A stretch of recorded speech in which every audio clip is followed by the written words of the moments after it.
ఉన్న పంచాయతీలతోనే ఊపిరాడతలేనట్టుందిగా అనుకుంటే సమగ్ర కుటుంబ సర్వే పేరు మీద సరికొత్త నెత్తినొప్పిని తెచ్చిపెట్టుకున్నట్టు అయింది కాంగ్రెస్ సర్కారుకు. ఆ సర్వే చాలు చేస్తున్నామన్న కాంచే తీరొక్క పార్టీలు ఒక తీరు పబ్లిక్ లకెళ్ళి మస్తు మాటలు ఈనొస్తున్నాయి కూడా. సర్వే చేస్తందుకు ఇండ్లకు పోయినోళ్ళ మీదకి పబ్లిక్ మరలబడి మర్యాద కూడా ఇవ్వకుండా కూసునేతందుకు కుర్చీలు కూడా ఇవ్వకుండా నిత్య నిరసనలు చూయిస్తున్నారు. అసొంటి సర్వే పేరు మీద ఇంకో కొత్త కాంట్రవర్సీకి కొబ్బరికాయ కొట్టిర్రు. ఇట్లా సమగ్ర కుటుంబ సర్వే ఫారాలు రోడ్డు పాలై 1/2 కిలోమీటర్ పొడుగుత నేషనల్ హైవే పొంటిగా అనొచ్చినాయి. మేడ్చల్ మున్సిపాలిటీ దిక్కు మేడ్చల్ నిజామాబాద్ తోవల రేకులబాయి చౌరస్తాకెళ్లి భారత్ పెట్రోల్ బంక్ దాకా 44 నేషనల్ హైవే పొంటి సమగ్ర కుటుంబ సర్వే ఫారాలు దర్శనమిచ్చినాయి. ముచ్చట తెలిసే వరకల్లా వామ్మో అందరికి తెలిస్తే ఆగమే అనుకుంటా మేడ్చల్ మున్సిపాలిటీ కమిషనర్ నాగిరెడ్డి దబ్బ దమ్ము తీసుకుంటా మరి ఉరికి పోయి సర్వే ఫారాలు పడ్డ కాడికి స్టాఫ్ తోని కలిసిపోయి ఏ ఒక్క ఫారం కూడా ఇడిచిపెట్టకుండా అన్ని ఏర్కొని ఆయన కార్ల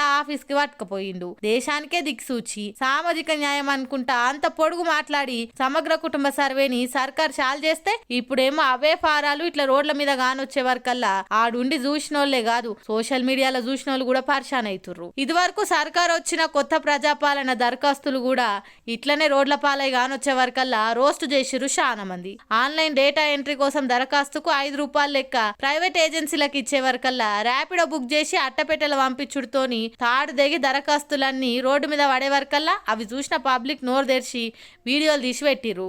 ఏడేడికెళ్ళో ఎంతో మంది పబ్లిక్ లైన్లు కట్టి మరి పనులు అయితేనో పరిశాన్లు తీర్చుర్రానో ప్రజాపాలన దరఖాస్తులు ఇస్తే అవిటిని మరీ గింత షీప్ గా చూస్తారా అనుకుంటా గట్టిగానే తిట్టిపోసిరు జనాలు అప్పట్ల. ఇప్పుడు ఇగో ఇట్లా సర్కార్ షురూ చేసిన సర్వే ఫారాలే హైవేల పొంటి పాత కరపత్రాల కంటే ఘోరంగా కానరావట్టినాయి అంటే ఏమనాలిగా అనుకుంటా నెత్తి కొట్టుకోవట్టిర్రు సమగ్ర కుటుంబ సర్వే మీద సర్కార్కున్న చిత్తశుద్ధి చూస్తున్నోళ్ళు. ఈ సోషల్ మీడియా జయంగా పుష్ప సినిమా పేరు మీద నిచ్చే ఏదో ముచ్చట వైరల్ అయితేనే ఉంది.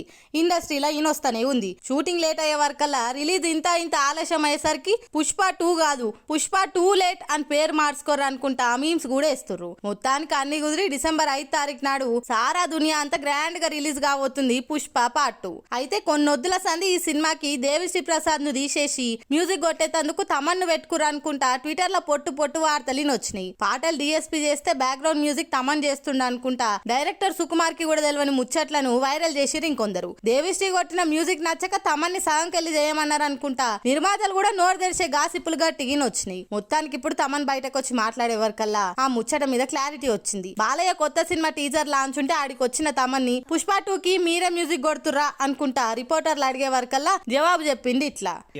నేను ఒక పార్ట్ చేశారు పుష్ప 2లో మొత్తం బాధ్యత తీసుకోలేకపోయాను. ఎందుకైతే చాలా పెద్ద సినిమా అది అండ్ టూ మచ్ బిజినెస్లీ ఇన్వాల్వ్డ్. మన ప్రొడ్యూసర్స్ని దృష్టిలో పెట్టుకోవాలి. మనం ఛాలెంజ్గా తీసుకోవచ్చు కొన్ని విషయాలు, బట్ అట్ సేమ్ టైం మనం భయపడాల్సిన విషయాలు చాలా ఉంటాయి. 15 రోజుల్లో మనం ఎలా మొత్తం సినిమా కంప్లీట్ చేయగలం. చాలా గొప్ప సినిమా, నిజంగా నేను సినిమా చూసాను, చాలా గొప్ప సినిమా. బట్ నేను ఒక పార్టీ చేయగలిగాను, అది డైరెక్టర్ గారు హీరో గారు చాలా హ్యాపీ అండి. కాదట మొత్తం సినిమాకి ఏం పని చేయలే, ఓ పాట చేసిన అవుట్పుట్ అదిరిపోయింది అనుకుంటా icon star hard core fans full ఖుషి అయ్యే మ్యాటర్ చెప్పిండు. మరి దేవి ఒక్కటి చేస్తేనే పార్ట్ 1 బంపర్ హిట్ అయింది. ఇప్పుడు పార్ట్ 2 కి తమను ఇంకొందరు కూడా తలో చేసి కొత్తదనం చూయిస్తే ఇంకే రేంజ్లు ఉంటుందో మరి అనుకుంటా అల్లు ఫ్యాన్స్ కళ్ళు కాయలుగా ఎదురు చూస్తున్నారు. ఓ దిక్కు కలెక్షన్లతోని రికార్డులల్లా, ఇంకో దిక్కు అవార్డులల్లా తగ్గేదేలే అనిపించిన పుష్పరాజు ఈసారి అస్సలు తగ్గేదేలే అనుకుంటా పార్ట్ 2 తోని ఏ రేంజ్ హిట్ కొడతాడో చూడాలి మరి.